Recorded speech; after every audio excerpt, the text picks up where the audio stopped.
ಇವತ್ತು ಭಾರತ ದೇಶದಲ್ಲಿ ನಡೆಯುವಂಥ ನೀಟ್ ಹಗರಣ, ಇದಕ್ಕೆ ಪೂರಕವಾಗಿ ನಾನು ಇವತ್ತು ಮಾತಾಡ್ತಾ ಇದ್ದೇನೆ. ಯಾಕೆಂದರೆ 1992ರಲ್ಲಿ ಕರ್ನಾಟಕದ ರಾಜ್ಯದ ಚುಕ್ಕಾಣಿಯನ್ನು ಮೂಡಬಿದ್ರಿಯ ಮಣ್ಣಿನ ಮಗ ವೀರಪ್ಪ ಮೊಯ್ಲಿಯವರು ವಹಿಸಿಕೊಂಡರು. 93 ನವೆಂಬರ್ನಲ್ಲಿ, ಡಿಸೆಂಬರ್, ಜನವರಿ ಆದಮೇಲೆ 93ರಲ್ಲಿ CET ಎಂಬ ಒಂದು ಕಾನೂನನ್ನು ಕರ್ನಾಟಕದಲ್ಲಿ ಅಳವಡಿಸುವಂಥ ಕೆಲಸ ವೀರಪ್ಪ ಮೊಯ್ಲಿಯವರು ಮುಖ್ಯಮಂತ್ರಿಗಳಾಗಿ ಒಂದು ನಿರ್ಧಾರವನ್ನು ತೆಗೆದುಕೊಳ್ತಾರೆ. Common entrance test. ಯಾಕೆಂದರೆ ಅವರ ಬದುಕಿನಲ್ಲಿ ಬಹಳ ಕಷ್ಟದಿಂದ ಮೇಲೆ ಬಂದವರು ವೀರಪ್ಪ ಮೊಯ್ಲಿಯವರು. ಒಬ್ಬ ಆರ್ಥಿಕ ತಜ್ಞ, ಅವ್ರ ಹಿಂದೆ ಫೈನಾನ್ಸ್ ಮಿನಿಸ್ಟರ್ ಕೂಡ ಆಗಿದ್ರು, ಶಿಕ್ಷಣ ಮಂತ್ರಿ ಕೂಡ ಆಗಿದ್ರು, ಕಾನೂನು ಮಂತ್ರಿ ಕೂಡ ಆಗಿದ್ರು. ಆದ್ದರಿಂದ ಅವರಿಗೆ ಶಿಕ್ಷಣ ಮಂತ್ರಿ ಆಗಿದ್ದರಿಂದಾಗಿ ಶಿಕ್ಷಣದ ಬಗ್ಗೆ ಬಹಳ ಕಾಳಜಿ ಇತ್ತು. ಯಾರೆಲ್ಲ ಒಳ್ಳೆಯ ಅಂಕ ಪಡೆದು ಮೆಡಿಕಲ್ ಸೀಟ್, ಇಂಜಿನಿಯರಿಂಗ್ ಸೀಟ್ ಕೇಳಲಿಕ್ಕೆ ಸರ್ಕಾರದ ಮಂತ್ರಿಗಳ ಹತ್ರ ಬರ್ತಾರೆ, ಆವಾಗ ಯಾವುದೇ ಮೆಡಿಕಲ್ ಕಾಲೇಜಿನ ಅಧಿಕಾರಿಗಳು ಅದಕ್ಕೆ ಸ್ಪಂದಿಸುವುದಿಲ್ಲ. Only they want donation. ಯಾರು ಹಣ ಹೆಚ್ಚು ಕೊಡ್ತಾರೆ ಅವರಿಗೆ ಮಾತ್ರ ಮೆಡಿಕಲ್ ಸೀಟು, ಇಂಜಿನಿಯರಿಂಗ್ ಸೀಟು ಕೊಡುವಂಥ ಕಾಲ. ಅದಕ್ಕಾಗಿ ಏನಾದರೂ ನಾನು ಮಾಡಬೇಕು, ಮೆರಿಟ್ ವಿದ್ಯಾರ್ಥಿಗಳಿಗೆ ನನ್ನಿಂದ ಏನಾದರೂ ಆಗಬೇಕು ಎಂಬ ಒಂದು ಹಠ ಅವರ ಮನಸ್ಸಿನಲ್ಲಿ ಹುಟ್ಟಿ, ಹರೀಶ್ ಗೌಡ ಅಂತ ನಮ್ಮ ದಕ್ಷಿಣ ಕನ್ನಡ ಜಿಲ್ಲೆಯವರೇ, ಸುಳ್ಯದವರು, IAS ಅಧಿಕಾರಿ. He was director for collegiate education, collegiate ಅಲ್ಲ, ಅದಕ್ಕೆ ಪಿ ಯು ಡೈರೆಕ್ಟರ್ ಆಗಿದ್ದರು. ಅವರಲ್ಲಿ ವಿಚಾರ ವಿನಿಮಯ ಮಾಡಿಕೊಂಡು ಈ ಮೆರಿಟ್ ವಿದ್ಯಾರ್ಥಿಗಳಿಗೆ ನಮ್ಮಿಂದ ಏನಾದರೂ ಆಗಬೇಕು, ಯಾಕೆಂದರೆ ಅವರಿಗೆ ಒಕ್ಕಲು ಮಸೂದೆ ಕಾನೂನು ತಂದಂಥ ನೆನಪಿತ್ತು. ಅದಕ್ಕಾಗಿ ಬಹಳ ದೊಡ್ಡ ಕೊಡುಗೆಯನ್ನು ಕೊಟ್ಟವರು ವೀರಪ್ಪ ಮೊಯ್ಲಿಯವರು. ಇವತ್ತು ನಾವು ಹೇಳ್ತೇವೆ ದೇವರಾಜ ಅರಸರವರು, ಆದರೆ ದೇವರಾಜ ಅರಸರವರಿಗೆ ಈ ಒಕ್ಕಲು ಮಸೂದೆ ಏನಂತೇ ಗೊತ್ತಿಲ್ಲ, ಹುಣಸೂರಿನವರು ಅವರು. ವೀರಪ್ಪ ಮೊಯ್ಲಿಯವರು ಈ ಜಿಲ್ಲೆಯವರೇ ಆಗಿದ್ದು, ಬೇರೆಯವ್ರನ್ನ ಒಕ್ಕಲಾಗಿದ್ದು, ಮನೆ ಮಠವನ್ನು ಕಳ್ಕೊಂಡವರು. ನಾನು ಹೆಸರು ಹೇಳಲಿಕ್ಕೆ ಹೋಗಿಲ್ಲ.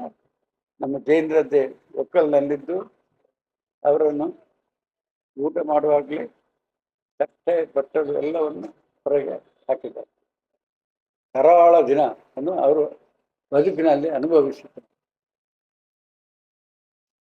ಅದು ಯಾವಾಗಲೂ ಅವರು ಸಾಹಿತ್ಯ ಅಲ್ಲ, ಮನಸ್ಸಿನಲ್ಲಿ ಅವರದ್ದು ಕೊರಗು ಇತ್ತು. ನಾನು ಏನಾದರೂ ಬದಲಾವಣೆ ತರಬೇಕು, ಹಠ, ಛಲ, ಅದರ ಫಲವಾಗಿ ಅವರು ನಮ್ಮ ಹರೀಶ್ ಗೌಡ್ರ ಹತ್ರ ಡಿಸ್ಕಸ್ ಮಾಡಿ ರಂಗನಾಥ್ ಅಂತ IAS ಆಫೀಸರ್ ಅವರವರ ಸೆಕ್ರೆಟರಿ ಆಗಿದ್ದರು, ಸೆಕ್ರೆಟರಿ ಟು ಚೀಫ್ ಮಿನಿಸ್ಟರ್. ಅವರು ಶಿಕ್ಷಣ ಮಂತ್ರಿ ಆಗಿರುವಾಗ ಅವರ ಕಾರ್ಯದರ್ಶಿ, ಎಜುಕೇಷನ್ ಸೆಕ್ರೆಟರಿ ಆಗಿದ್ದರು. ಅದೆಲ್ಲ ಒಂದು ಲಿಂಕ್ ಒಟ್ಟಿಗೆ ಆಯಿತು. ಅದರಿಂದಾಗಿ ಅವರು CET ಎಂಬ ಕಾಮನ್ ಎಂಟ್ರೆನ್ಸ್ ಟೆಸ್ಟ್ ಬರಬೇಕು, ಅವರಿಗೆ ಇಂಜಿನಿಯರಿಂಗ್ ಕಾಲೇಜಿನಲ್ಲಿ, ಮೆಡಿಕಲ್ ಕಾಲೇಜಿನಲ್ಲಿ ಕಡ್ಡಾಯವಾಗಿ ಸೀಟ್ ಕೊಡಬೇಕು ಮೆರಿಟ್ ಮುಖಾಂತರ. ಆ ಕಾನೂನು ತಂದು ಬಹಳ ಹೆಚ್ಚಿನ ಸಂಖ್ಯೆಯಲ್ಲಿ ವಿದ್ಯಾರ್ಥಿಗಳಿಗೆ ಮೆಡಿಕಲ್ ಸೀಟ್ ಸಿಗುವಂಥ ಅವಕಾಶ ಆಯಿತು. ಇಲ್ಲದಿದ್ದರೆ KMC ಕಸ್ತೂರ್ಬಾ ಮೆಡಿಕಲ್ ಕಾಲೇಜಿನಲ್ಲಿ ಡೊನೇಷನ್ ಬಿಟ್ಟು ಯಾರು ಚೀಫ್ ಮಿನಿಸ್ಟರ್ ಹೇಳಿದ್ರು ಸೀಟ್ ಕೊಡ್ತಾ ಇರಲಿಲ್ಲ. ಆವಾಗ ಕಸ್ತೂರ್ಬಾ ಮೆಡಿಕಲ್ ಕಾಲೇಜಿನಲ್ಲಿಯೂ ಮೆರಿಟ್ ಸ್ಟೂಡೆಂಟ್ಗೆ ಸೀಟ್ ಸಿಕ್ಕಿದ್ದು ಪೇಮೆಂಟ್ ಬೇರೆ. ಸರ್ಕಾರಿ ಕಾಲೇಜಿನಲ್ಲಿ ಫ್ರೀ ಸೀಟ್. ಬೇರೆ ಈ ಕಾಲೇಜ್ಗಳಲ್ಲಿ ಒಂದು ಸಣ್ಣ ಫೀಸು, ಅವರಿಗೆ ಕಾಲೇಜ್ ನಡೆಸಬೇಕಲ್ಲ, 35,000 ರೂಪಾಯಿ, 60,000 ರೂಪಾಯಿ, ಹಾಗೆ ಮೆಡಿಸಿನಿಗೆ 60,000, ಇಂಜಿನಿಯರಿಂಗೆಲ್ಲ 32,000 ರೂಪಾಯಿ ಫೀಸ್ ಮಾಡಿ ಅದನ್ನು ಕಾನೂನು ಮಾಡಿದ್ರು. ಅದು ಬಹಳ ಪಾಪ್ಯುಲರ್ ಆಯಿತು ಆ ಸ್ಕೀಮ್. ಅದರಿಂದಾಗಿ ಅವರು first CET started in Karnataka. Bharat ದೇಶದಲ್ಲಿ ಈ ಕಾಮನ್ ಎಂಟ್ರೆನ್ಸ್ ಟೆಸ್ಟ್ ಎಂಬ ಪರಿಕಲ್ಪನೆಯನ್ನು ತಂದವರು ವೀರಪ್ಪ ಮೊಯ್ಲಿಯವರು. ಇದು ಫಸ್ಟ್ ಇನ್ ಇಂಡಿಯಾ. ಆದ್ದರಿಂದಾಗಿ ಏನಾಯಿತು, ಈ ಇಂಜಿನಿಯರಿಂಗ್ ಕಾಲೇಜುಗಳಿಗೆ ಸೀಟ್ ಆಯಿತು. ಎಲ್ಲ ಇಂಜಿನಿಯರಿಂಗ್ ಮೆಡಿಕಲ್ ಸೀಟ್ಗಳಿಗೆ ಫುಲ್ ಆಗ್ತಾ ಇತ್ತು. ಈ ಇಂಜಿನಿಯರಿಂಗ್ ಕಾಲೇಜುಗಳಿಗೆ ಸೀಟ್ ಫುಲ್ ಆಗ್ತಾ ಇರಲಿಲ್ಲ. ಈ CET ಬಂದ ನಂತರ ಈ CET 35,000 ರೂಪಾಯಿ ಕೊಡಲಿ ಅವರು ಒಂದು ಸ್ಟೂಡೆಂಟ್ ಸಿಕ್ಕಿದ ಕಾಲೇಜಿಗೆ, ಉಳಿದವರ ಹತ್ರ ಹೆಚ್ಚು ವಸೂಲು ಮಾಡ್ತಾರೆ, ಇವರಿಗೆ ಈ CET ಮುಖಾಂತರ ತಗೊಂಡು. ಆದ್ದರಿಂದಾಗಿ ಪುನಃ ಇಂಜಿನಿಯರಿಂಗ್ ಕಾಲೇಜುಗಳು ಜಾಸ್ತಿ ಆಯಿತು, ಮೆಡಿಕಲ್ ಕಾಲೇಜುಗಳು ಜಾಸ್ತಿ ಆಯಿತು. ಸೀಟ್ ಹೇಗೂ ಹಾಗೇ ಆಗ್ತದೆ. ಹಿಂದೆ ಇವತ್ತು ನಾವು ಮಹಾವೀರ ಕಾಲೇಜನ್ನು ಮಣಿಪಾಲ್ ಮ್ಯಾನೇಜ್ಮೆಂಟಿಗೆ ಕೊಟ್ಟದ್ದು ಯಾಕೆ? ದುಡ್ಡು ನಮ್ಮದು, ಜಾಗ ನಮ್ಮದು, ಆದರೆ ನಮಗೆ ಧೈರ್ಯ ಇಲ್ಲ. ಲೆಕ್ಚರರ್ಸ್ಗೆ ಸಂಬಳ ಕೊಡಬೇಕು, ನಮ್ಮ ಹತ್ರ ಡೆಪಾಸಿಟ್ ಇಲ್ಲ. ವಿದ್ಯಾರ್ಥಿಗಳು ಬರುವುದರಿಂದ ಅಲ್ಲ, ಧೈರ್ಯ ಮಾಡಿದ್ದು. 6, 7, 8 ಮೆಡಿಕಲ್ ಕಾಲೇಜು ನಮ್ಮ ಜಿಲ್ಲೆಯಲ್ಲಿ.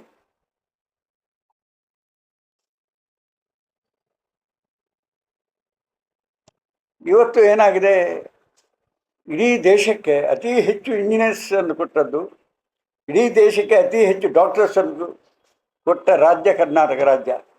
ಕಾಲೇಜುಗಳು ಅಲ್ಲಿ ಕೂಡ ತೆರೆಯಿದ್ರು. ಮೆಡಿಕಲ್ ಕಾಲೇಜಿಗೆ ಬಹಳ ದೊಡ್ಡ ಬಂಡವಾಳ ಬೇಕಲ್ಲ, ಅಲ್ಲಿ ಅವರಿಗೆ ಹೆಚ್ಚು ಧೈರ್ಯ ಮಾಡಲಿಲ್ಲ. ಇಲ್ಲಿಂದ ಹೋದವರು ಬೇರೆ ಬೇರೆ ರಾಜ್ಯದಲ್ಲಿ ಮೆಡಿಕಲ್ ಕಾಲೇಜುಗಳನ್ನು ಮಾಡಿದ್ರು. ಇವತ್ತು ಮೆಡಿಕಲ್ ಸೀಟನ್ನೆಲ್ಲ ನೀಟ್ ಮೇಲೆ ಹಾಕಿದ್ರು. Engineering still it is in under CET. ಇದರಿಂದ ನಷ್ಟ ಕರ್ನಾಟಕ ರಾಜ್ಯಕ್ಕೆ. ಮೆಡಿಕಲ್ ಕಾಲೇಜುಗಳು ನಮ್ಮದು ಕರ್ನಾಟಕ ರಾಜ್ಯದ್ದು. ಕರ್ನಾಟಕ ರಾಜ್ಯದ ರಾಜೀವ್ ಗಾಂಧಿ ಯೂನಿವರ್ಸಿಟಿ ಅಡಿಯಲ್ಲಿರುವಂಥ ಮೆಡಿಕಲ್ ಕಾಲೇಜುಗಳು ಎಸ್ಟಾಬ್ಲಿಷ್ಮೆಂಟ್ ಎಲ್ಲ ಕರ್ನಾಟಕ ರಾಜ್ಯ ಖರ್ಚು ಮಾಡುವುದು. ರಾಜೀವ್ ಗಾಂಧಿ ಯೂನಿವರ್ಸಿಟಿಗೆ ಕೋಟ್ಯಾಂತರ ರೂಪಾಯಿ ಹಣ ಕರ್ನಾಟಕ ಸರ್ಕಾರ ಹಾಕ್ತದೆ. ಆದರೆ ಕರ್ನಾಟಕದ ವಿದ್ಯಾರ್ಥಿಗಳಿಗೆ ಹೆಚ್ಚು ಅವಕಾಶಗಳಿಲ್ಲ. ನೀಟ್ನಿಂದಾಗಿ ಏನಾಗ್ತದೆ, ಉತ್ತರ ಪ್ರದೇಶ, ಮಧ್ಯಪ್ರದೇಶ, ಡೆಲ್ಲಿ, ಬೇರೆ ಬೇರೆ ರಾಜ್ಯದ ಮೆಡ್ರಾಸ್, ಬಿಹಾರ್, ಅಲ್ಲಿಯ ವಿದ್ಯಾರ್ಥಿಗಳಿಗೆ ಆ ಮೆಡಿಕಲ್ ಸೀಟ್ಗಳು ಹೋಗುವಂಥ ಪರಿಸ್ಥಿತಿ ನಿರ್ಮಾಣ ಆಯಿತು. ಅದಕ್ಕೆ ಪೂರಕವಾಗಿ ಈ ಸಲ ಕ್ವಶನ್ ಪೇಪರ್ ಔಟ್ ಆಯಿತು. ನೀಟ್ ಫಸ್ಟ್ ನಂಬರ್ 1 ಇದರಲ್ಲಿ ನಿಂತು 65 ಜನ, ಒಬ್ಬ ಅಲ್ಲ, 65 ಜನರಿಗೆ ನಂಬರ್ 1 ಬಂದರು. ಅಲ್ಲಿ ಗೊತ್ತಾಯಿತು ಇಲ್ಲಿ ಬಹಳ ದೊಡ್ಡ ಭ್ರಷ್ಟಾಚಾರ ನಡೆದಿದೆ ಅಂತ. ನಾನಿವತ್ತು ಪ್ರಶ್ನೆ ಅಂತ ಹೇಳುವುದು, ನಮಗೆಲ್ಲ ನೋವು ಏನು ಗೊತ್ತಾ?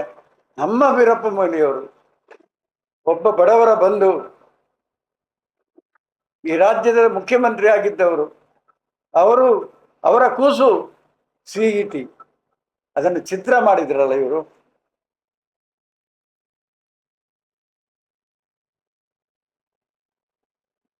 ಇವತ್ತು ಕೆಟ್ಟು ಹೋಗಿದೆ. ಈಗ ಸಮಯ ಮಿರಲಿಲ್ಲ, ಅವರಿಗೆ ವೀರಪ್ಪ ಮೊಯ್ಲಿಯವರ ಸಲಹೆ ಕೇಳ್ಬೋದು. He was a former chief minister, was a 3 times MP, then previous law minister of the country. ಅಂಥವರ ಸಲಹೆ ಕೇಳಲಿಕ್ಕೆ ಏನು ನಾಚಿಕೆ ಇಲ್ಲಲ್ಲ, ಅದನ್ನು ಸರಿಪಡಿಸಬೇಕಲ್ಲ.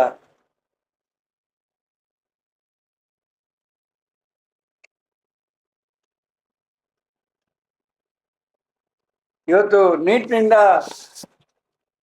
ಕರ್ನಾಟಕದ ವಿದ್ಯಾರ್ಥಿಗಳಿಗೆ ಅನ್ಯಾಯ ಆಗಿದೆ ಅಂತ ಇದು ಎಲ್ಲ ಸಾಬೀತಾಗಿದೆ. 80% ಸೀಟುಗಳು ಹೊರ ರಾಜ್ಯದವರಿಗೆ, 10ರಿಂದ 15% ಮಾತ್ರ ನಮ್ಮ ಮಕ್ಕಳಿಗೆ ಸೀಟ್ ಸಿಗ್ತದೆ. ಅಲ್ಲದೆ ನಮ್ಮಂತ ಪ್ರೈವೇಟ್ ಕಾಲೇಜ್ನವ್ರಿಗೊಂದು ದೊಡ್ಡ ಬಿಸ್ನೆಸ್ ಕೂಡ ಆಯಿತು. ನೀಟ್ ಅಕಾಡೆಮಿ ಇದೆಲ್ಲ ಕೋಚಿಂಗ್ ಅಲ್ಲ ಅನಿವಾರ್ಯ. ನಮ್ಮ ಮಕ್ಕಳಿಗೂ ನಾವು ಕೋಚಿಂಗ್ ಮಾಡಲೇಬೇಕಲ್ಲ. We have to compete to the country. ನಾನು 75ರಲ್ಲಿ ಮಹಾವೀರ ಕಾಲೇಜ್ ಪ್ರಾರಂಭ ಆಯಿತು. ಯಾವ ಉದ್ದೇಶಕ್ಕಾಗಿ ಪ್ರಸನ್ನ ಅವರೇ? ಮೂಡುಬಿದ್ರೆಯ ಜನತೆಗೆ ಶಿಕ್ಷಣ ಕೊಡಬೇಕು, ಮೂಡುಬಿದ್ರೆಯ ಯುವಕರು ವಿದ್ಯಾವಂತರಾಗಬೇಕು, ಭಾರತ ದೇಶದ ಯಾವುದೇ ಭಾಗಕ್ಕೆ ಹೋದರೆ ಅವರಿಗೆ ಉದ್ಯೋಗ ಲಭ್ಯ ಆಗಬೇಕು. ಆ ಉದ್ದೇಶದಿಂದ ಮಹಾವೀರ ಕಾಲೇಜ್ ಪ್ರಾರಂಭ ಆಯಿತು. ಅದೇ ರೀತಿ ವಿಧಾನಸಭೆಯಲ್ಲಿ ಬಹಳ ದೊಡ್ಡ ಚರ್ಚೆಗಳಾದದ್ದು ಕನ್ನಡದ ಬಗ್ಗೆ. ಎಷ್ಟು ಹೆಚ್ಚು ಚರ್ಚೆಗಳು ವಿಧಾನಸೌಧದಲ್ಲಿ ಕನ್ನಡದ ಬಗ್ಗೆ ಆಯಿತು, ಅಷ್ಟೇ ಪಾಲು ಇಂಗ್ಲಿಷ್ ಮಾಧ್ಯಮದ ಶಾಲೆಗಳು ಪ್ರಾರಂಭ ಆಯಿತು.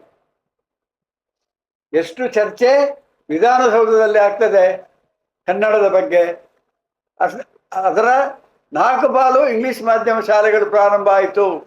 All are money making. Kannada ಮಾಧ್ಯಮದಲ್ಲಿ ಕಲಿತ justice Nazeer supreme court judge ಆಗಲಿಲ್ವಾ? ಕನ್ನಡ ಮಾಧ್ಯಮದಲ್ಲಿ ಕಲಿತ justice Nazeer become supreme court judge. ಈ become governor of Andhra Pradesh today.